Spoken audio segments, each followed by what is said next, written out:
Hi everybody, it's Kris. We're back. We're shooting another video this Saturday. Don't miss it, whatever you do. Today we're going to talk about staying on track. The reason why we're talking about staying on track is because you got to remember, we get thrown by so many different things in one shot. But the biggest thing we want to do is learn how to basically focus on what you need to focus on. Learn how to stay on track, because if you don't learn how to do that, your life will be a mess. But if you learn how to stay on track, if everything is structured for you, that's how you're going to make things happen. If you look at the most successful people in the world, they have a track record. The reason why is because everything is on track for them.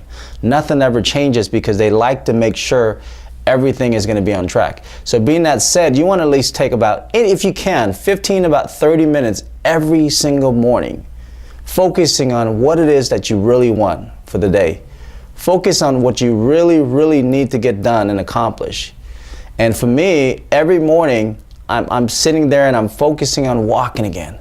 I'm focused on getting my legs to move. I'm focusing on basically the connection of what it needs to do to get this leg to move. And what do I have to do on a daily basis to get this leg to move?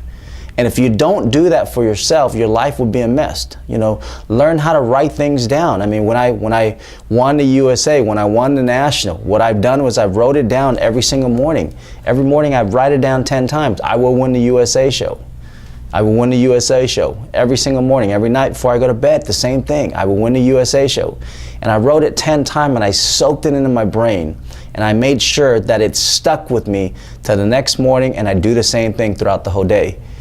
Because if you stay on track and stay focused on what you need to do, you're going to get a lot of things done. The problem with us is our life is a mess. We have things going into our brain. Next thing you know, we're thinking about 100 different things instead of staying on 1 or 2 things and making sure you get those things done. You know, what I always recommend is talking to a couple positive people every single day. Talk to someone that has what you want. You know, it could be your mentor. It could be somebody who's just a friend. You know, you might like their lifestyle. You might like, you know, how their attitude is, their personality. They're always positive all the time. Those are the people you want to talk to. Eliminate everyone else, because you don't need to hear it. Everything that you hear that goes into your brain, it could be basically something that's going to go ahead and be useful for you, or it's going to be something that's toxic for you.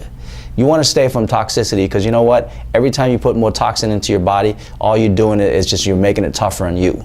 So learn to eliminate the toxin and basically just put positive things in your life. Talk positive things all the time. Affirmation, you know, see the picture that what you really want. Stay on the end results and stay on there, and don't ever leave that task. Stay on there until you get it. Once you get it, what you want to do is you want to keep setting up another goal, setting up another task, because if you don't, your life will slow itself back down. You know, so you want to do is keep setting goals and keep setting new tasks, because life is all about growing every single time, you know. So hopefully you can get something out of that, and hopefully you can stay focused. Maybe you need to go back and listen to this a couple more times. But whatever we can do to make it helpful for you, that's what you want to keep doing. And so now I'm going to talk a little bit about health tips. You know, I see people in the gym all the time, and they're doing these side bends, and they're picking up the weights, and they're working their sides. And they're thinking that doing those side things, and especially when they got a lot of weight to lose, they're going to eliminate that side. That's not going to happen. There's no such thing as spot reduction. It means you can't get rid of it by keep working on those same area, because it's a muscle. It'll build like anything else. You're just thicken up your obliques. It'll be harder, but it won't drop down. So what you want to focus on? You're eating. What you want to focus on is doing your cardiovascular. You know, getting on that cardio. Make yourself sweat. Make yourself burn that calorie off. Melt it away. No such thing as spot reduction. When you lean down, your face is going to go. Your stomach is going to go. Everything is going to tighten up together with the weight training. But with the weight training and the cardiovascular, that's what's going to tighten up. Stay away from those side bends. If I see you, I'm going to go ahead and turn around and slap you. That's just plain. But what you want to do is stay focused on your cardio, stay focused on your diet, and you'll drop everything in one shot. And then you're going to tighten up the muscle by doing the weight training. Other than that, guys, I love you. God bless, and I'll see you in the next video. Thank you.